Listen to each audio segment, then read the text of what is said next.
A graça e a paz, amados irmãos, a graça e a paz do Senhor Jesus, amém? Nós vamos dar início a mais um culto ao Senhor e, como sempre fazemos, vamos reclinar as nossas cabeças, fechar os nossos olhos e vamos suplicar a bênção do nosso Deus neste culto, para que os nossos corações de fato estejam na presença do Senhor de uma maneira sincera, de uma maneira sedenta, de uma maneira quebrantada. Oremos. Senhor, dá-nos, ó Pai, a Tua bênção.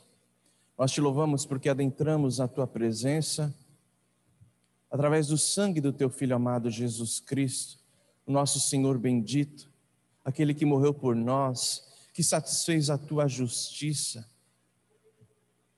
Ó Pai, agora na presença do Senhor, mediante Jesus Cristo, pedimos a Tua orientação, a condução do Senhor, ó Deus, em todas as partes deste culto, e que o nosso coração se apresente, ó Deus, de uma maneira verdadeira, sincera, à Tua presença, para que possamos receber a Tua palavra, acolhê-la com mansidão, que essa palavra traga consolação aos nossos corações, que essa palavra ministre a paz do Senhor, ó Deus, na nossa mente, na nossa alma, que saímos daqui fortalecidos, edificados. Portanto, ó Pai, faz arrefecer todas as preocupações, toda a ansiedade, tudo aquilo, ó Deus, que tem furtado a nossa alegria, o nosso sossego, para que possamos de fato nos apresentar diante do Senhor de uma maneira quedada, de uma maneira focada, concentrada, a fim de discernirmos as verdades que o Senhor tem para nós nesta manhã. Abençoa, Deus, a Tua igreja, abençoa todas as partes deste culto, nós oramos em o nome de Jesus. Amém. Amém, queridos. Vamos abrir a palavra de Deus no Salmo 73.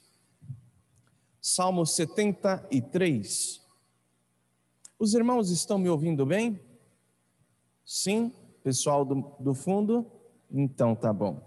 Salmo 73. Vamos fazer a leitura deste texto de forma alternada. Salmo 73, leitura responsiva. Diz assim a palavra do Senhor: Com efeito, Deus é bom para com Israel, para com os de coração limpo.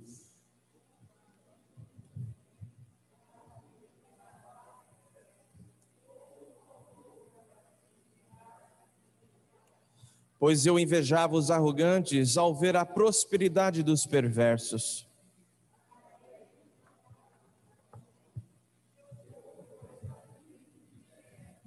Não partilham das canseiras dos mortais, nem são afligidos como os outros homens.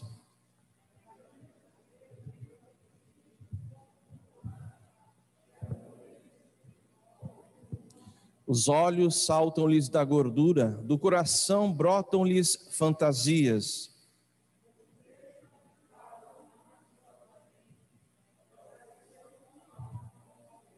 Contra os céus desandam a boca, e a sua língua percorre a terra.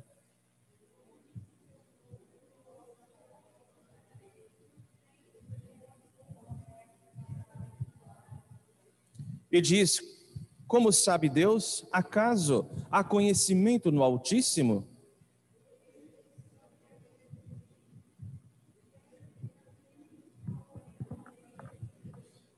Com efeito, inutilmente conservei puro o coração e lavei as mãos na inocência.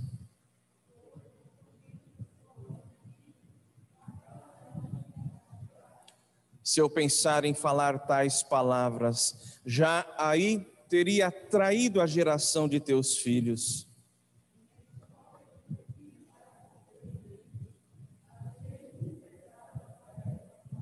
Até que entrei no santuário de Deus e atinei com o fim deles.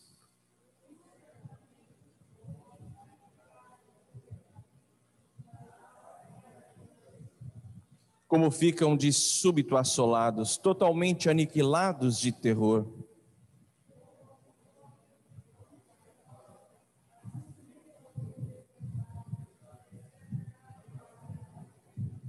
Quando o coração se me amargou e as entranhas se me comoveram.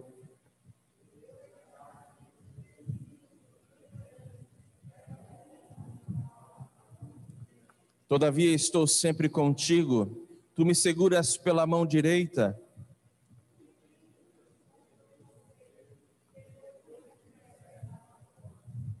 Quem mais tenho eu no céu? Não há outro em quem eu me compraza na terra.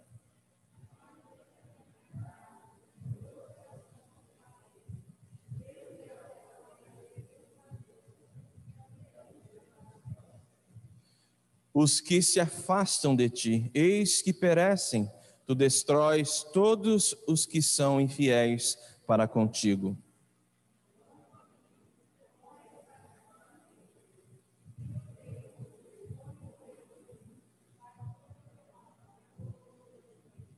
Amém.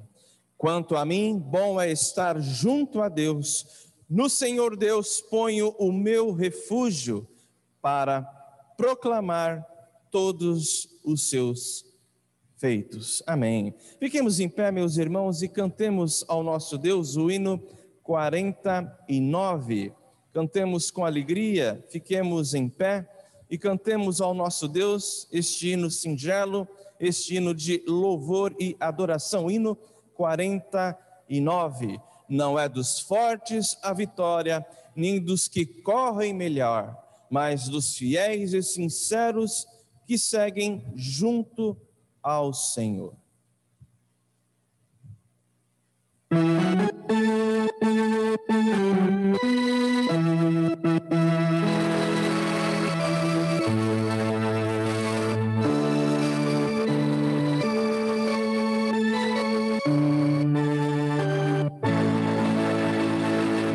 Sempre vencendo, muito vitorioso, Cristo Jesus, o Senhor, é soberano, chefe bendito, em tudo é vencedor. Ele supremo, com seu imenso poder, todos avante, pois crentes, todos lutarem e vencer. Não é dos fortes a vitória, nem dos que correm melhor, mas dos fiéis e sinceros que seguem junto ao Senhor.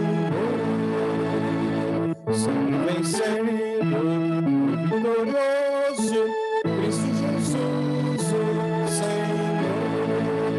Em suas hostes inumeráveis, seu grande império julgou.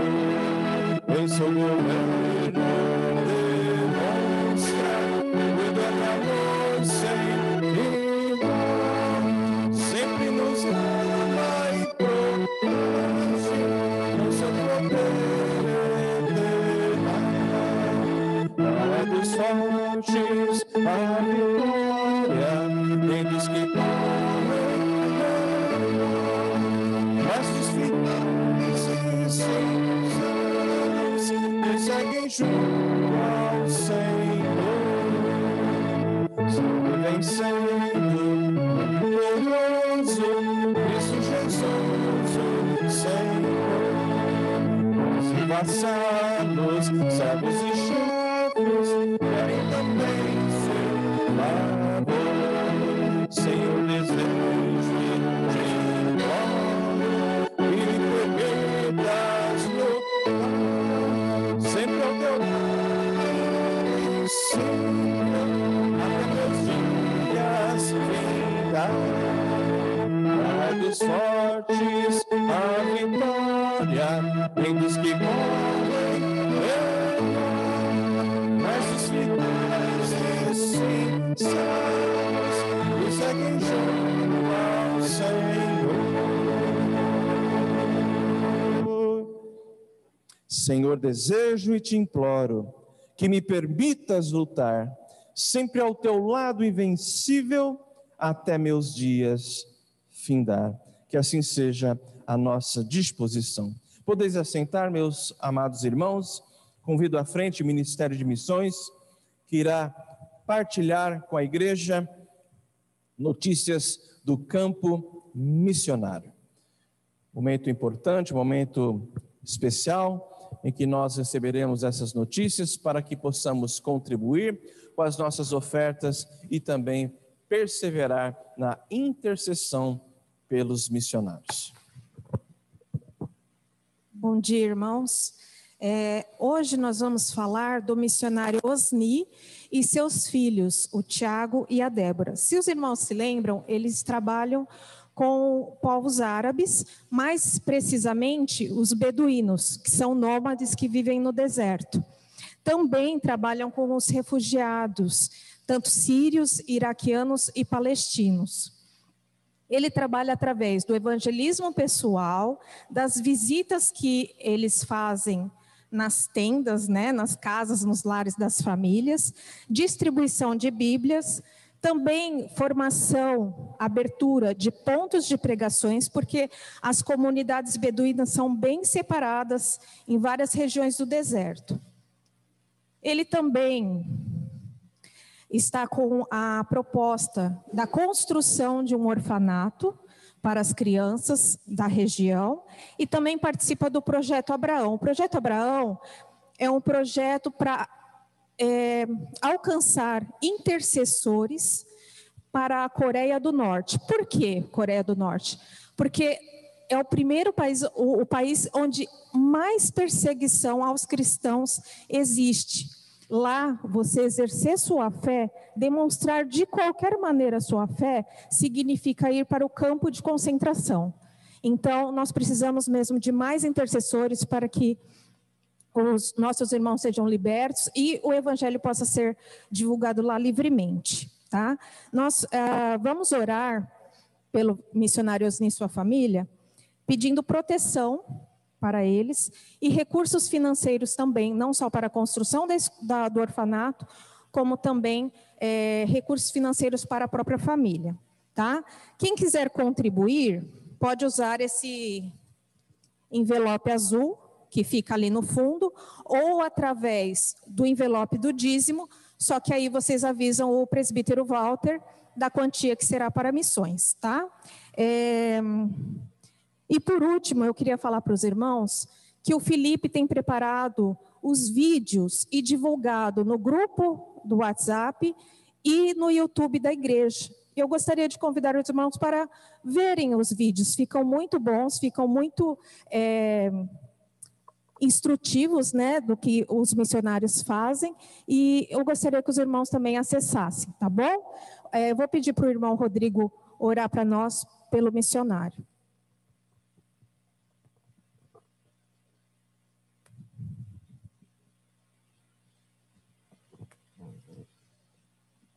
Senhor, nosso Deus e nosso Pai, nós queremos neste momento, Senhor, louvar o Teu nome, te adorar, porque o Senhor é o Deus de toda a terra, o Senhor é o Senhor de todas as coisas, e aprove ao Senhor chamar homens de todas língua, raça e nação, Senhor. Nesses últimos tempos, não somente o Senhor escolheu um povo, mas pessoas de todas as nações, Senhor.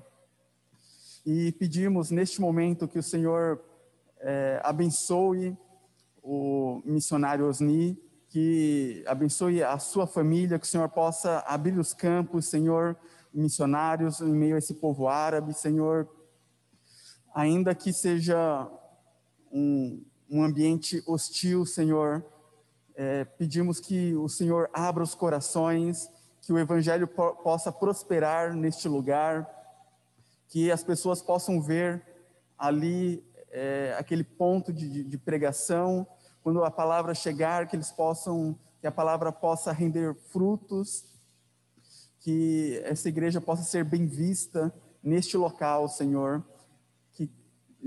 Pedimos que o Senhor abra os corações neste lugar e que o evangelho possa prosperar em meio a este povo, Senhor. Abençoe, proteja o Osni, lhe dê ousadia, coragem, que esses projetos possam render frutos, alcançar crianças, jovens, adultos, idosos, pessoas das mais diversas etnias ali naquele local, Senhor, porque sabemos que não é pelo nosso argumento, Senhor, mas é o Senhor quem abre os corações, Senhor. Isso nos dá ousadia. Sabemos que o Senhor tem os teus escolhidos ali, Senhor. Então, proteja o Osni e sua família em meio a esse ambiente tão hostil, e que os recursos financeiros possam ser providos, Senhor, para a glória do teu nome. Em nome de Jesus. Amém.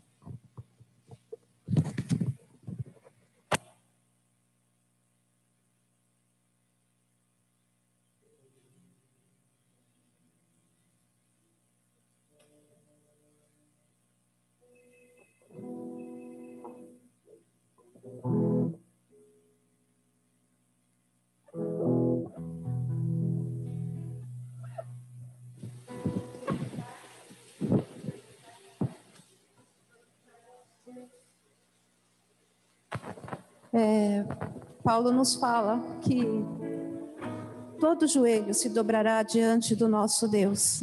Todas as coisas foram feitas por Ele, através dEle, para Ele. E dessa forma, assim, todo joelho um dia se dobrará, quer queira, quer não, mas vai reconhecer que fomos feitos para a sua glória e daremos glórias a Ele.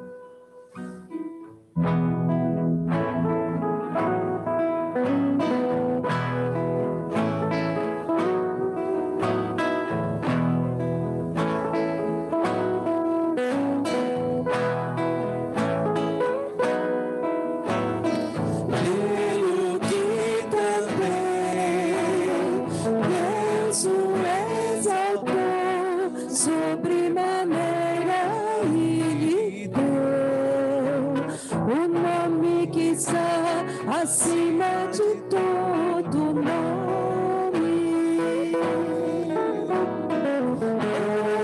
que também Deus o exaltou sobremaneira e lhe deu o nome que está acima de todo nome.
trouxe seus dízimos e ofertas, pode entregá-los em adoração, em agradecimento pelo que o Senhor tem feito por nós, porque nele nos movemos e nele existimos.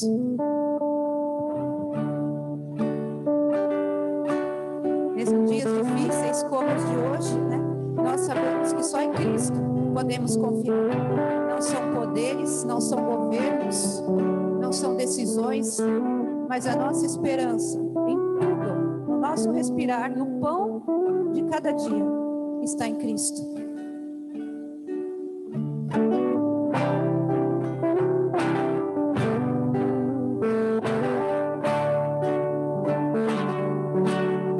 Só em Cristo eu posso confiar, a minha força, luz, canção, lugar seguro nele achei, rocha que não se abala, que grande amor em Cristo há, profunda paz posso encontrar, consolador, meu tudo enfim, nele eu vou permanecer.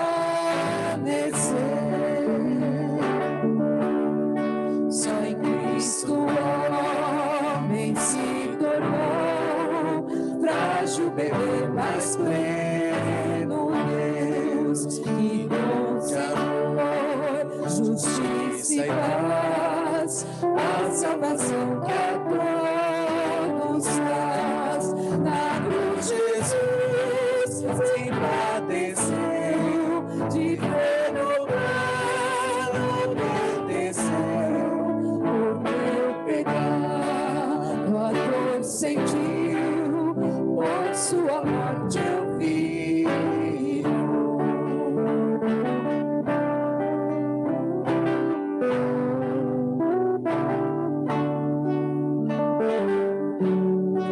Seu corpo inerte ali ficou, luz que ante as trevas se apagou. Glorioso dia então surgiu, vivo ele está, ressuscitou,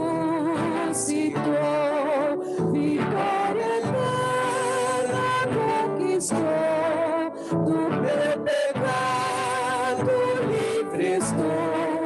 De Deus eu sou e Ele é meu, comprando o sangue de Jesus. A minha fé e o meu amor estão firmados no Senhor, estão firmados no Senhor.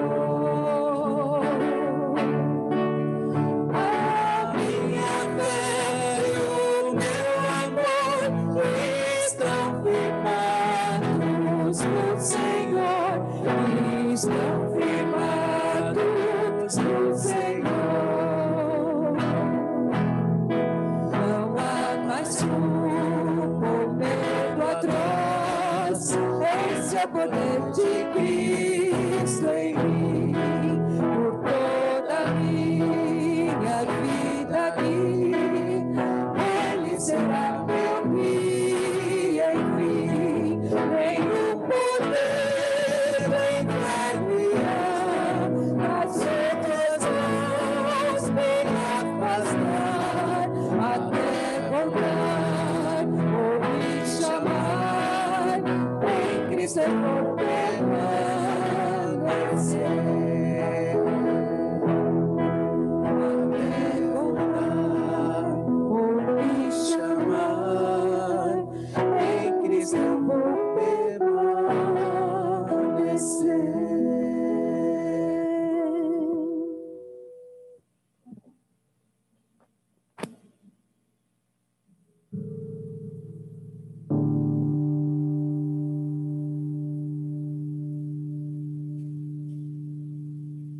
Meus irmãos, podeis assentar?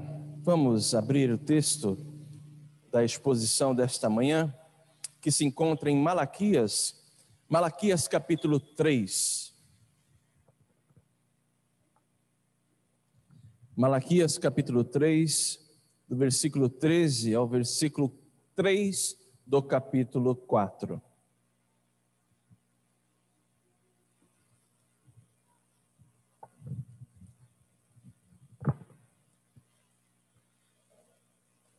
Muito bem, Malaquias capítulo 3, do versículo 13 até o versículo 3 do capítulo 4. Os irmãos estão preparados para a leitura? Sim? Então diz assim a palavra do nosso Deus: As vossas palavras foram duras para mim, diz o Senhor, mas vós dizeis que temos falado contra ti. Vós dizeis, inútil é servir a Deus. Que nos aproveitou termos cuidado em guardar os seus preceitos e andar de luto diante do Senhor dos Exércitos? Ora, pois, nós reputamos por felizes os soberbos. Também os que cometem impiedade prosperam, sim. Eles tentam ao Senhor e escapam. Então os que temiam ao Senhor falavam uns aos outros, o Senhor atentava e ouvia. Havia um memorial escrito diante dele, para que os que temem ao Senhor e para os que se lembram do seu nome. Eles serão para mim em particular tesouro naquele dia que preparei, diz o Senhor dos Exércitos. Poupá-los-ei como um pai poupa seu filho que o serve. Então vereis outra vez a diferença entre o justo e o perverso, entre o que serve a Deus e o que não serve. Pois eis que vem o dia e arde como fornalha. Todos os soberbos e todos os que cometem perversidade serão como o restolho. O dia que vem os abrasará, diz o Senhor dos Exércitos, de sorte que não lhes deixará nem raiz, nem ramo. Mas para vós outros que temeis o meu nome, nascerá o sol da justiça, trazendo salvação nas suas asas. Saireis e saltareis como bezerros soltos da estrebaria. Pisareis os perversos, porque se farão cinzas debaixo das plantas de vossos pés. Naquele dia que preparei, diz o Senhor dos Exércitos. Até aqui, meus irmãos. Eu creio que ninguém duvida que o mundo vive em crise, especialmente nesses últimos dias por conta da pandemia de coronavírus, não é mesmo? Mas eu também creio que aqui ninguém duvide de que o nosso país está vivendo uma profunda crise. Uma crise econômica, uma crise moral, uma crise sanitária. Mas também uma crise dos púlpitos, uma crise no arraial evangélico, onde nós percebemos a fragilidade do povo de Deus. Impera e vigora o analfabetismo bíblico. O povo não ora mais, o povo não congrega mais para buscar, para quebrantar, para jejuar, para clamar ao Senhor pela obra do Senhor nas nossas vidas e na sua igreja. Poucos leem a Bíblia, poucos estudam a Bíblia, poucos pastores pregam a verdade, pregam sobre o céu, sobre o inferno, sobre a justiça de Deus, sobre arrependimento e santificação. Crise espiritual. Mas também vivemos numa crise, meus amados irmãos, especialmente no nosso país, uma crise do judiciário, uma Suprema Corte que abala as nossas emoções e suscita em nós a indignação. Vemos uma crise política. Não vemos praticamente saída quando olhamos para os homens, porque impera entre os políticos a perversidade, a corrupção, a injustiça. Enquanto isso, campeia o sofrimento na nação. Enquanto isso, aumenta o gemido entre o povo de Deus neste país. E todos nós somos afetados. Daí, alguns podem se perguntar: até quando isso? Vale a pena servir a Deus? Vale a pena conservar a minha mão lavada na pureza e na justiça? Meus irmãos, quando nós olhamos para esse texto tem uma palavra de encorajamento, especialmente ao povo de Deus e como consequência à nação. Precisamos recordar um pouquinho sobre Malaquias. Malaquias é o profeta dos dias ali de Neemias e Esdras. O seu livro é colocado, é posicionado no período pós-exílio, durante ali o domínio do Império Persa. E é através de perguntas dirigidas ao povo de Deus que Malaquias, nas suas próprias perguntas, denuncia o pecado de Israel. Porém, é sempre com muito cinismo, muita demagogia e hipocrisia que o povo responde ao Senhor. Por exemplo, lá no primeiro capítulo, versículo 2, diz assim: eu vos tenho amado, diz o Senhor, mas vós dizeis, em que nos tem amado?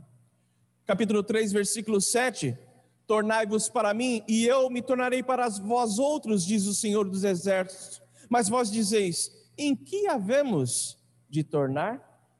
Ainda no capítulo 3, versículo 8, roubará o homem a Deus, todavia vós me roubais e dizeis, em que te roubamos? Meus irmãos, nesses dias o segundo templo tinha sido construído, mas nada de extraordinário, nada semelhante ao primeiro templo, e a glória do primeiro templo tinha sido manifesta. Ou seja, a glória do Senhor não tinha sido manifesta como fora na construção e na inauguração do primeiro templo. O fato é que nos dias de Malaquias, gerações passavam sem ver cumprida a promessa da vinda do Messias. E muitos estavam então desiludidos e sem esperança, desiludidos com a casta sacerdotal, ou seja, com a vida religiosa. Muitos estavam desiludidos com a política da época. Muitos estavam desiludidos com a estrutura familiar em Israel. Havia então uma profunda crise na vida espiritual. Os sacerdotes eram corruptos, ofereciam ao Senhor o animal coxo, o pão imundo. Crise espiritual. A vida familiar estava em frangalhos, a estrutura familiar tinha sido solapada pelo número crescente do divórcio, do adultério. E a vida social campeava as injustiças cometidas contra o povo, contra a lei de Deus. Portanto, o povo se encontrava desanimado, sim, prostrado, cheio de dúvidas sobre a justiça de Deus e sobre o seu amor. E havia então um terrível contraste entre a crise que eles experimentavam e a esperança das promessas do Senhor em Israel. Terríveis dificuldades econômicas, a seca castigava a terra, indignação diante das autoridades, indignação diante das injustiças, tribunais corruptos e sacerdotes indignos. O povo não recebia mais a sã doutrina. E Malaquias então busca acender pela força do Espírito Santo a chama da fé, esse povo já cético, de um povo descrente com a aliança e com as promessas do Senhor. E eu gostaria, à luz de todo este aparato, de todo este contexto, meditar com vocês, na dependência do Espírito Santo, sobre o que Deus tem a dizer a um povo desiludido. Eu tenho certeza que em alguma dessas três áreas, se não todas essas áreas, você se encontra decepcionado e desiludido nos dias de hoje. Porque eu me encontro. O que Deus tem a dizer a um povo desiludido, frustrado, sem esperança?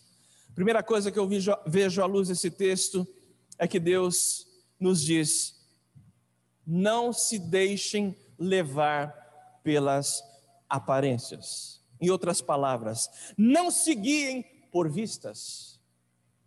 Versículo 14 diz assim: vós dizeis, inútil é servir a Deus, que nos aproveitou termos cuidado em guardar os seus preceitos e andar de luto diante do Senhor dos exércitos. Meus irmãos, neste versículo em particular, Deus faz menção, provavelmente aqui, a dois grupos de pessoas. Primeiro grupo, os que tinham experiência com a palavra de Deus, mas que estavam sem forças, desiludidos, desanimados para enfrentar tempos difíceis. E aqui, um segundo grupo, os que haviam obedecido temporariamente a palavra de Deus, mas deliberadamente apostataram, largaram de mão a justiça do Senhor, as suas promessas e a sua palavra.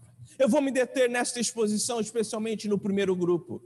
No grupo que obedecia a palavra, guardava os seus preceitos, os preceitos do Senhor, mas se encontrava prostrado, ferido na alma, desanimado de espírito.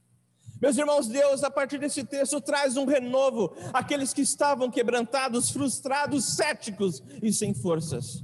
Deus traz uma palavra de ânimo àqueles que perseveraram e perseveravam em guardar a sua palavra. Reparem que muitos haviam ali guardado os preceitos do Senhor, mas que estavam sem esperança. Diz o texto que muitos ali andavam de luto na presença do Senhor dos Exércitos, mas estavam desiludidos.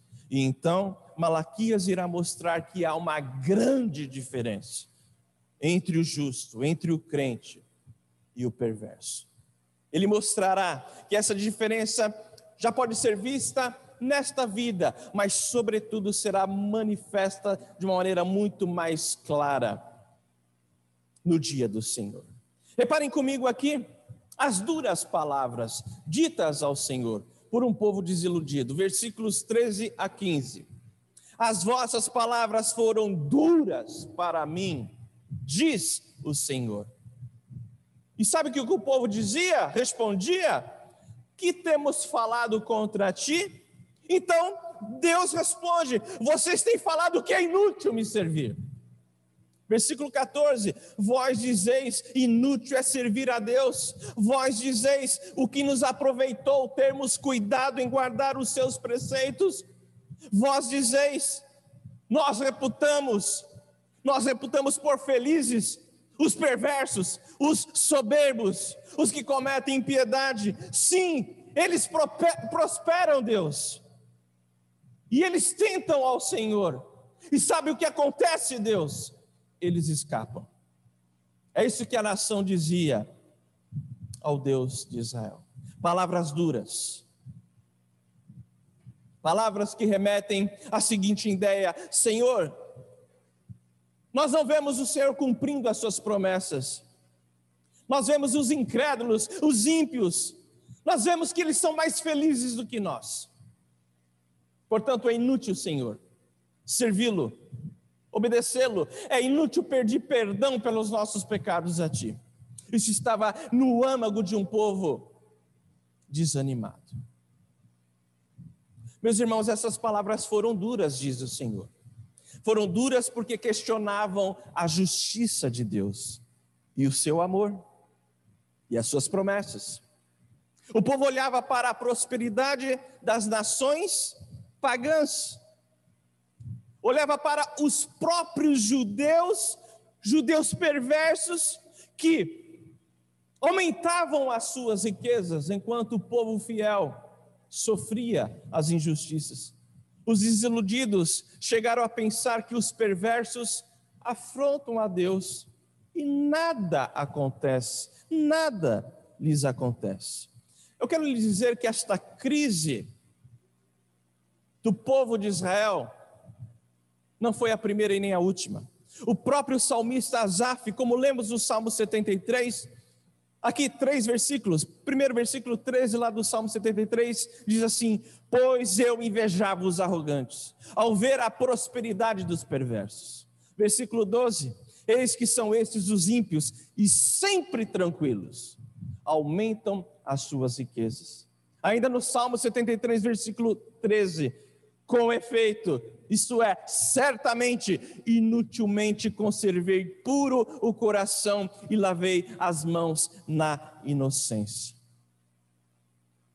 Repito, nós temos que considerar, no contexto de Malaquias, esses dois grupos, Pessoas que haviam apostatado a fé tinham abraçado definitivamente essas palavras, enquanto crentes que guardavam a fé, mas que estavam se guiando por vistas, pelas aparências, guardavam essas dúvidas em seus corações, assim como fora com o salmista do Salmo 73. E sabe o que isso nos ensina, amada igreja?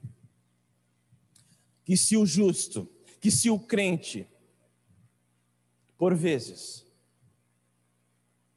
se encontrar decepcionado com o agir de Deus perante as injustiças, isso não será novidade. Aconteceu na história do povo de Deus, que os justos, por vezes, de fato, se encontram decepcionados com o agir de Deus. Leiam Salmo 73 de Davi, aliás, Salmo 13 de Davi, se não há ali uma frustração com o agir de Deus. Isso nos ensina que o coração cauterizado pela desesperança se fixa na frágil aparência dos perversos. Frágil aparência, porque essa aparência não prevalecerá. Tudo isso nos ensina que a desilusão faz com que você e eu deixemos de olhar com esperança para as promessas de Deus na vida do seu povo. Isso ainda nos ensina que a crise, se esta crise de hoje, dos nossos dias, se esta crise dominar o nosso coração, sabe o que vai acontecer? Nós deixaremos de confiar na justiça e no amor de Deus. Como o próprio povo de Deus respondia ao Senhor, lá no primeiro capítulo, versículo 2, dizia o Senhor: eu vos tenho amado, e o povo respondia: não está aparecendo. Em que tem nos amado? Meus irmãos, isso nos ensina que a esperança do justo, não prevalecerá no coração do desiludido, do decepcionado. Portanto, o Senhor está nos dizendo neste primeiro ponto: não se guiem por vistas. Não se guiem porque vocês, ou para aquilo que vocês estão vendo acontecer. Na crise espiritual, na crise moral, na crise jurídica, na crise religiosa.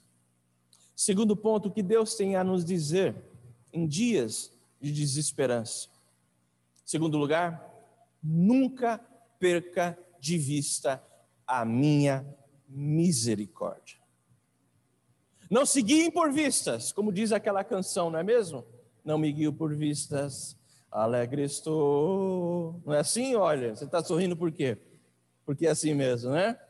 Em segundo lugar, nunca perca de vista a minha misericórdia. Meus irmãos, nós não podemos afirmar que todos que estavam desiludidos ali nos dias de Malaquias se arrependeram, largaram de mão o desânimo. Não dá para afirmar isso. Não podemos afirmar que todos que sofriam as injustiças dos ímpios deixaram a desilusão. Também não dá para afirmar isso. Mas eu posso afirmar com certeza algo precioso, sensível. Podemos afirmar que nem todos achavam que realmente era inútil servir a Deus. Isso com certeza. Versículo 16 diz assim: então os que temiam ao Senhor estavam desiludidos, estavam sobrecarregados, estavam decepcionados, estavam com aquelas dúvidas que o salmista Asaf teve, que Davi teve no Salmo 13, por exemplo, mas que temiam ao Senhor, falavam uns aos outros, conversavam dessa crise, conversavam da justiça de Deus, conversavam acerca das promessas de Deus, tentando discernir o que estava acontecendo, e o Senhor ouvia, e o Senhor atentava. Versículo 16. Esses não sucumbiram à incredulidade. Apesar das adversidades, restava um remanescente fiel. Esse é o ponto. estava o remanescente fiel. Versículo 16 novamente diz assim: havia um memorial escrito. Calma, não é aqui o livro da vida. Também eu não sei dizer, difícil definir aqui que memorial é esse. Essa expressão só aparece aqui. Mas certamente quer dizer que Deus está registrando tudo o que acontece. Deus está atento a tudo o que acontece, tanto na perversidade dos ímpios, quanto no coração daqueles que perseveram guardar os seus mandamentos e andam na presença do Senhor. Malaquias então revela que Deus não está indiferente a tudo que está acontecendo, e mais especialmente, Deus não está indiferente à fidelidade dos seus filhos, como diz Hebreus 6:10, porque Deus não é injusto para ficar esquecido do vosso trabalho e do amor que evidenciastes para com o seu nome. Meus irmãos, versículo 17 diz assim: eles serão para mim particular tesouro naquele dia que preparei, diz o Senhor dos Exércitos, poupá-los-ei como um homem poupa a seu filho que o serve. Reparem nessa expressão, particular tesouro.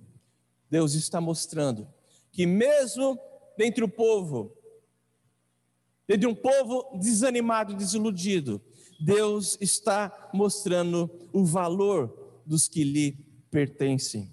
Particular tesouro. Essa expressão não deixa de se referir, meus irmãos, à eleição de Deus, não é mesmo?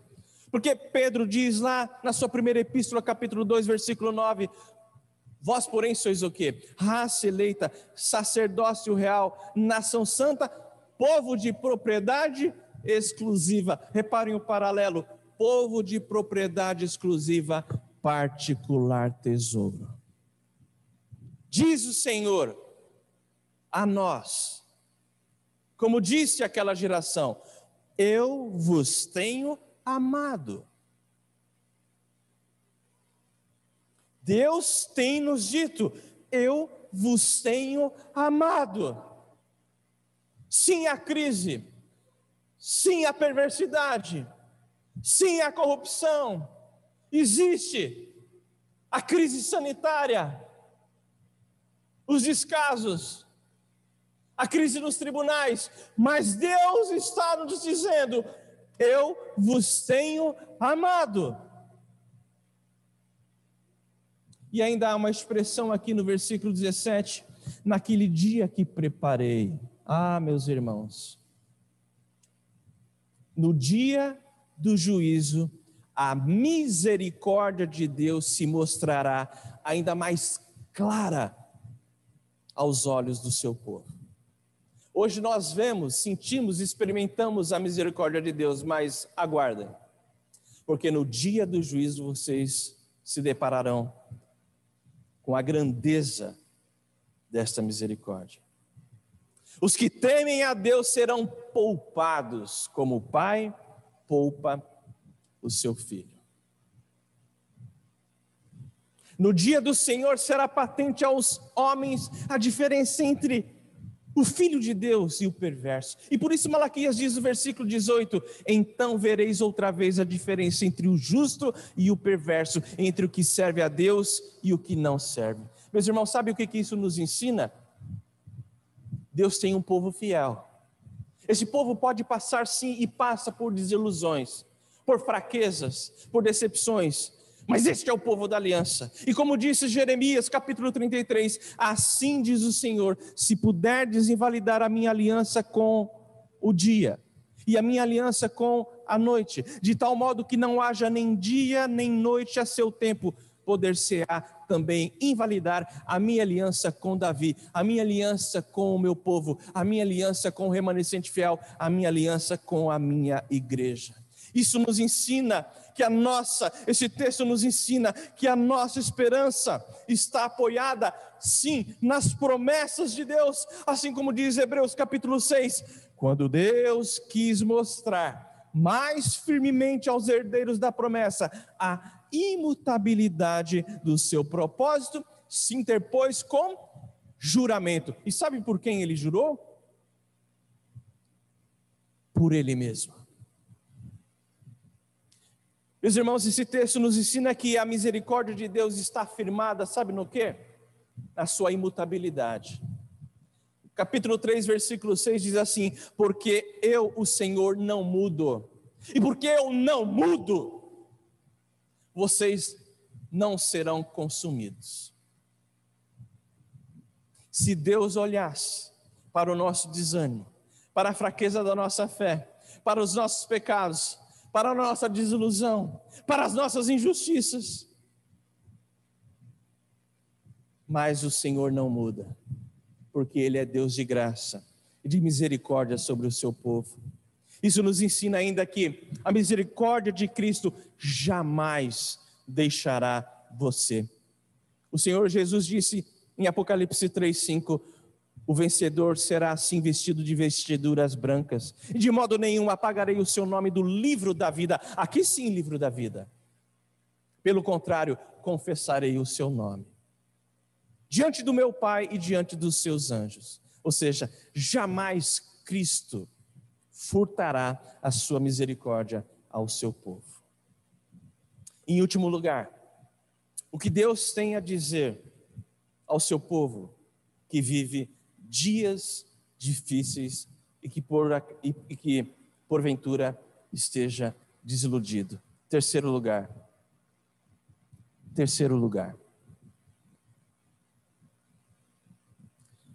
Confie na minha justiça. Não vai ficar assim. Essa história não encerra assim. Não vai encerrar em pessoas, milhares de pessoas no nosso país morrendo por conta da corrupção de prefeitos, de governadores, de autoridades. Não vai ficar assim, irmãos. Os descasos da alta corte no nosso país não ficarão assim.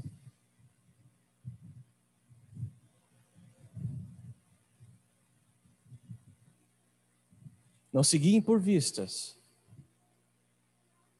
Saibam que sobre vós repousa a minha misericórdia imutável, mas eu trarei justiça.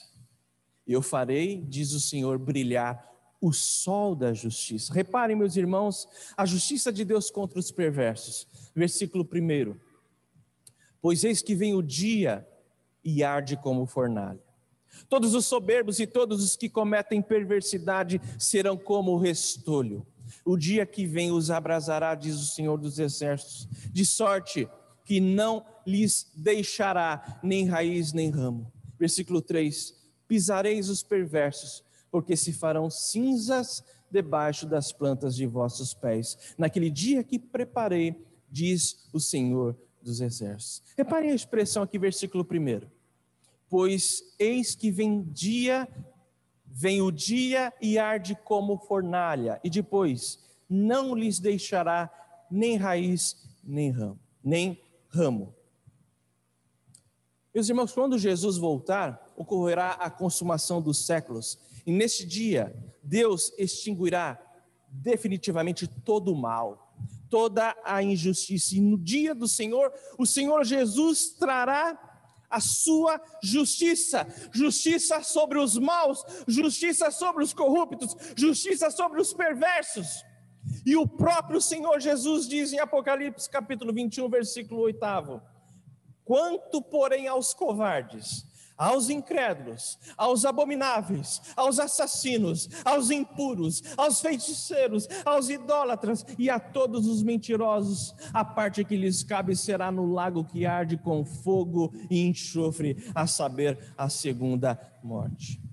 Sabe aqueles lá aqui do versículo 15, aqueles soberbos que a nação ali falava, esses sim, nós invejamos eles, os soberbos dos nossos dias, ali de Malaquias, ali os soberbos no versículo 15, diz o Senhor que eles serão tidos, o Senhor dizendo à nação, que eles serão tidos como palha seca, que o fogo abrasará.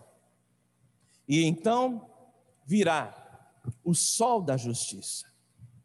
Vejam só versículo 2, mas para a igreja, mas para o remanescente fiel, mas para um povo frágil, desiludido, mas que guarda a minha palavra, que anda quebrantado na minha presença, que chora o seu pecado, que chora as suas dúvidas no meu altar. Mas para vós outros, que temeis o meu nome, nascerá o sol da justiça, trazendo salvação nas suas asas. Saireis e saltareis, como bezerros soltos da estrebaria. É uma linguagem própria à cultura da época, ali nos dias de Malaquias. Esse negócio de bezerro saltando para a gente não é muito comum, não é mesmo? A não ser para Ana Leide aqui, talvez, e Joaquim. Mas isso retrata alegria efusiva, júbilo transbordante. Eu quero lhes dizer que o sol da justiça já raiou. Diz o texto: nascerá o sol da justiça, e o sol da justiça já raiou. Sabe por quê? Quem é o sol da justiça?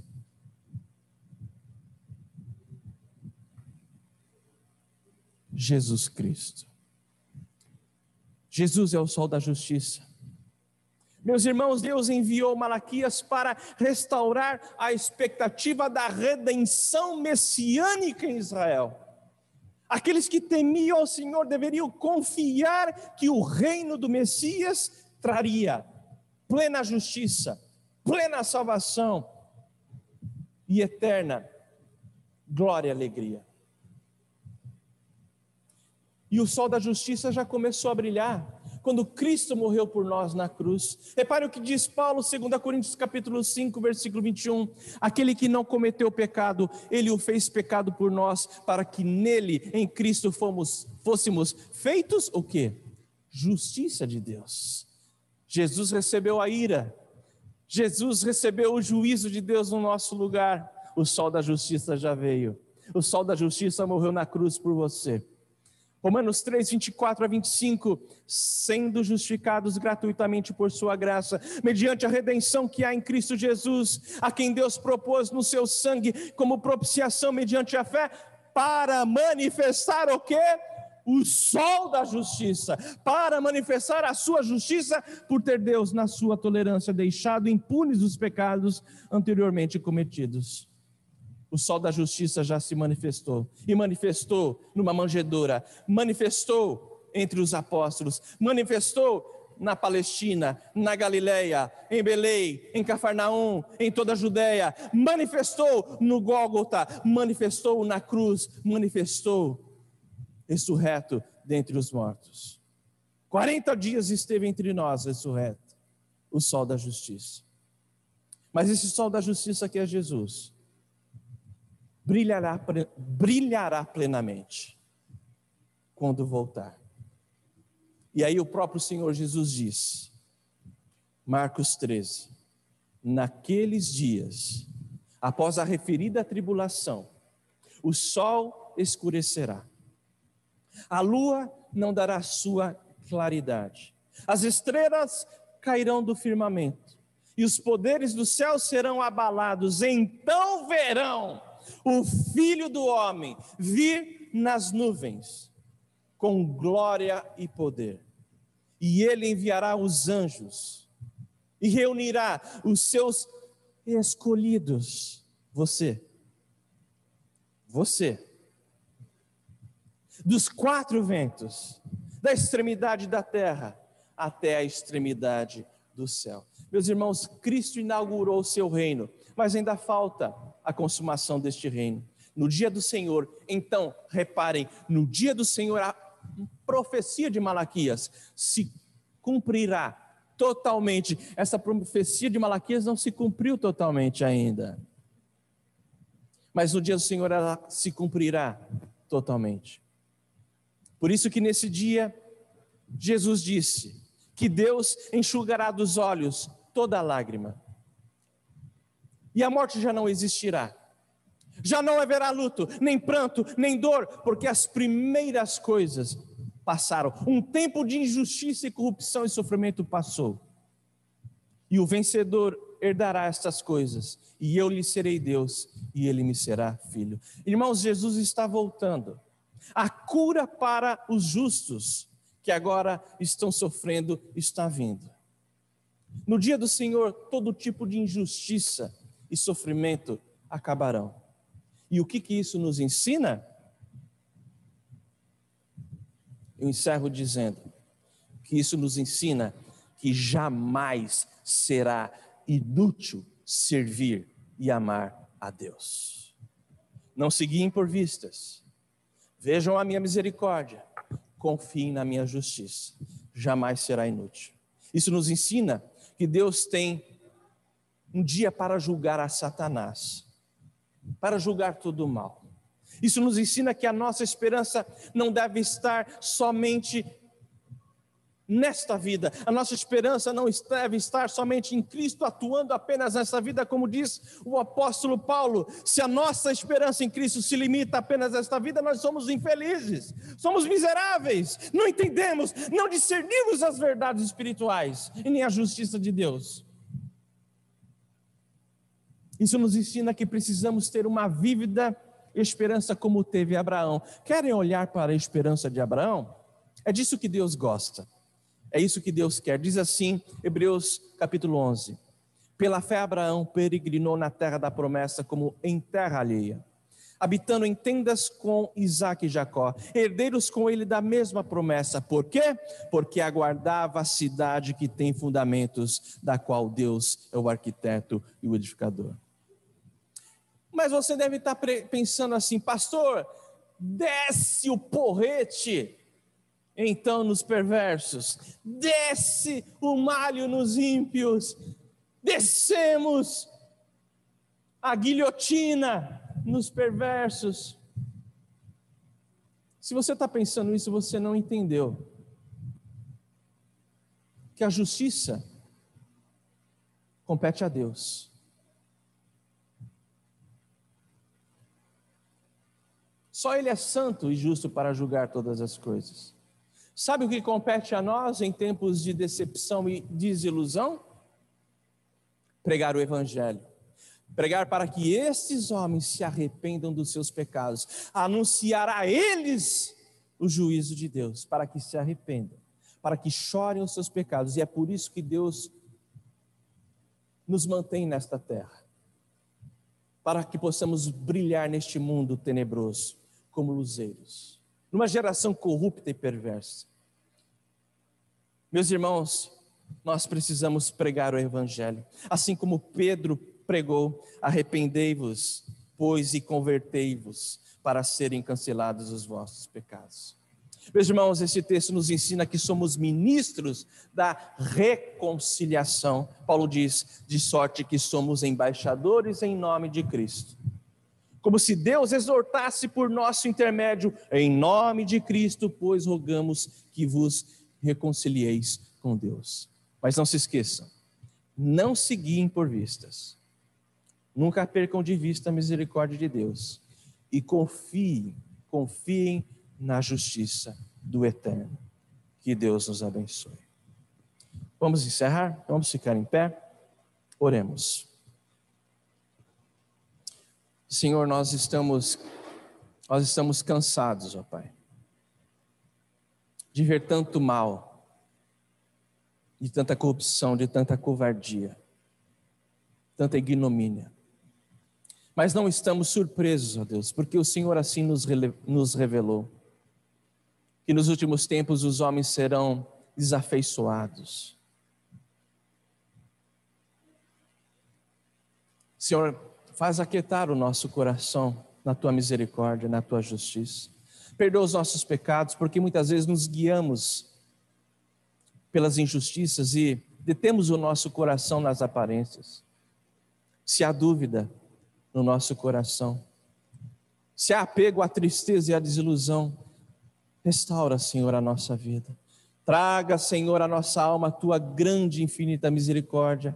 Traga a nossa alma, nosso coração, o preço que Jesus pagou por nós, recebendo sim o Teu juízo, através da Sua morte na cruz em nosso lugar. E ajuda-nos, ó Deus, a perseverarmos em confiança, sabendo que Tu és um Deus de justiça, um Deus de graça e um Deus de amor. Perdoa-nos, ó Deus, fortalece a nossa fé, ajuda-nos, ó Deus, a cantar louvores, a confiar na Tua graça e a nos alegrarmos continuamente com a Tua salvação. Nós oramos em o nome de Jesus. E que a graça maravilhosa de Jesus Cristo, Senhor dos Senhores, o amor de Deus, o nosso bendito e amoroso Pai, as consolações do Espírito, repousem sobre vós, benditos do Senhor desde agora e para todos sempre. Amém.